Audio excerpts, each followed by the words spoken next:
L'ICT220 est commercialisé pour la première fois après l'acquisition de Sagem Monetel en 2008 par Ingenico. Il fait partie de la gamme Telium 2 dotée d'une sécurité PED-PCI V2. La norme PED-PCI existe depuis l'année 2008. Le terme PED signifie Pay Entry Device et PCI, Payment Card Industry, c'est-à-dire industrie des cartes de paiement et dispositif d'entrée de code PIN ou de mot de passe. C'est une norme de protection contre la fraude des appareils bancaires définie par Visa International et Mastercard International. Les tests des appareils sont effectués par les laboratoires indépendants qui décident si un terminal est conforme aux exigences PED-PCI. Ces tests se font sur la sécurité physique et logique des terminaux, ce qui donne aux commerçants et aux consommateurs l'assurance que leurs transactions répondent aux exigences de sécurité les plus strictes. Si les laboratoires donnent un avis positif, alors les autorités bancaires délivrent une approbation au constructeur pour un temps défini et il peut ainsi la mettre en avant pour indiquer son respect strict des normes de protection. L'ICT220 a encore de beaux jours devant lui, même si la gamme Desk 5000 tente de le remplacer depuis 2019. Le système V2 Bulletin 13, reconnaissable avec son affichage montant, prendra fin en décembre 2020 et sera remplacé par le Bulletin 5.5 qui lui affiche à l'écran principal débit. Les normes de sécurité PED-PCI évoluent très souvent et permettent ainsi de protéger les transactions des commerçants et leurs clients. Lorsque l'approbation prend fin et qu'un terminal est jugé à risque, il est alors interdit au constructeur de le vendre. L'ICT220 est un appareil fixe réservé aux commerçants sédentaires puisque ses connectiques empêchent son déplacement au-delà de 1 mètre environ. Il est l'appareil conseillé à tout commerçant de proximité vu sa qualité et son prix très intéressant. L'ICT220 est un appareil muni d'un écran monochrome de 128 par 64 pixels, soit 7936 pixels en niveau de gris qui assure un affichage parfait sur toute sa surface. Au niveau des touches, 19 touches permettent de piloter le gestionnaire du Telium. 4 touches de fonction donnent le moyen de se déplacer dans les menus et d'assurer certaines tâches. Une touche F qui assure l'affichage du menu ou de compléter l'exécution des commandes. Des touches colorées qui assurent l'abandon, la validation et le retour en arrière ou l'effacement. Le système Telium dans sa seconde version, entraîné par un processeur ARM7 qui lui donne une bonne rapidité d'exécution, est complété par le manager qui permet de gérer les fonctions d'affichage et des applications.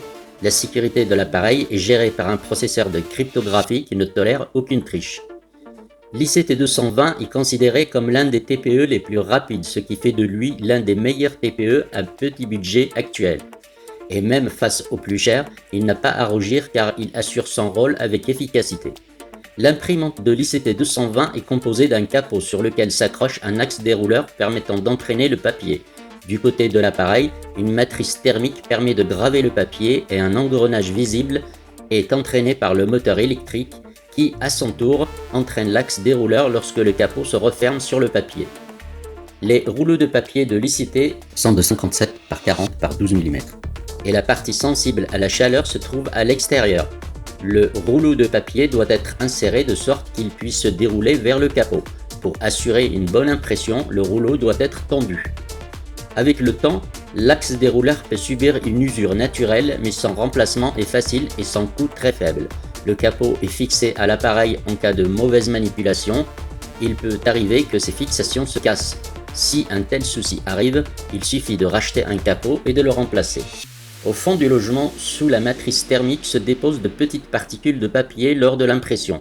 Lorsque l'accumulation de ces particules est importante, elles gênent la rotation de l'axe dérouleur et on peut assister à une impression saccadée. Pour résoudre le problème, il suffit d'utiliser une bombe à air et nettoyer la matrice. Lorsque l'appareil est posé pour assurer sa stabilité, Ingenico a intégré 4 pastilles à chaque coin de son socle. Ceci lui permet d'adhérer à n'importe quelle surface plane. Les branchements de l'ICT220 se trouvent sous l'appareil dans le logement du haut protégé par une trappe. Pour l'ouvrir, il suffit de mettre les ongles dans les interstices se trouvant en bas et de tirer. À cet emplacement, on trouve rassemblées toutes les prises dans l'alimentation électrique, la prise Ethernet, selon les options de l'appareil, un port COM ou 2, et 2 ports USB pour le branchement d'un pinpad ou d'une imprimante chèque. Les ports USB sont l'un normal et l'autre carré. Le port USB peut également assurer une fonction de chargement en y branchant une clé USB. Pour assurer de manière aisée les branchements, Ingenico a mis à votre disposition deux types de noix de connexion qu'on nomme Magic Box. La version 1 assure la connexion d'un seul port COM et la version 2 assure la connexion de deux ports COM. La Magic Box est composée d'un câble torsadé et d'une noix permettant l'extension des branchements vers l'extérieur. Sous l'appareil se trouve également le logement des SAM et de la SIM GPRS, si l'appareil dispose de l'option GPRS. L'ouverture de logement des SAM se fait par pression avec le pouce. La connexion au réseau GPRS est assurée par une SIM data qui peut être fournie par n'importe quel opérateur. La gestion de l'ICT220 se fait très facilement avec les touches et les fonctions présentées sous forme de menu clair et précis. Les commandes sont réunies par type et n'importe qui peut ainsi le piloter, le dépanner. L'ICT220 est un petit avec de grandes possibilités. Il est capable de gérer jusqu'à 7 comptes commerçants différents, de se connecter en GPRS, en Ethernet et sur la ligne téléphonique. Il est aussi capable de gérer deux connexions à la fois, de détecter si un réseau est disponible et d'assurer un repli sur un second réseau s'il le juge utile. Les paiements sont assurés grâce à un lecteur puce intégré au bas de l'appareil. Ingenico propose toute une panoplie de logiciels privatifs compatibles avec certains réseaux financiers comme Amex, Auchan, Carrefour, etc. Certains paiements ne sont acceptés que via le lecteur piste qui se trouve sur le flanc de droite de l'appareil. Les erreurs de fonctionnement de l'ICT220 sont gérées de manière très intelligente avec une précision parfaite, de sorte que l'utilisateur peut savoir d'où elle peut provenir afin de pouvoir la corriger rapidement. La seule faiblesse que j'ai trouvée à cet appareil est qu'il ne gère pas le sans contact directement. Par contre, on peut pallier à ce souci facilement en y ajoutant un pinpad IPP280. On peut également, pour le confort des clients, ajouter un pinpad avec un lecteur CB IPP310 ou supérieur.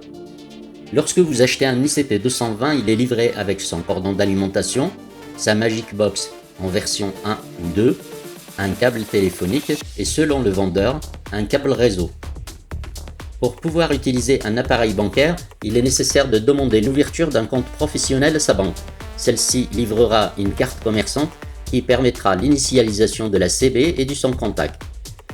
Pour autre type de compte de paiement privatif, il est nécessaire de s'adresser au service financier concerné. Si vous achetez l'appareil d'occasion, vous pouvez facilement vérifier s'il dispose du bulletin CB55 comme je l'ai indiqué au début, en regardant l'écran lorsqu'il est allumé. Si l'écran principal affiche montant, c'est que l'appareil n'est pas à jour. Je vous conseille fortement d'abandonner votre achat. Si le TPE affiche à l'écran principal débit, c'est que l'appareil est à jour. N'oubliez pas de demander au vendeur une garantie minimale de 15 jours pour avoir le temps de l'initialiser et vérifier son fonctionnement.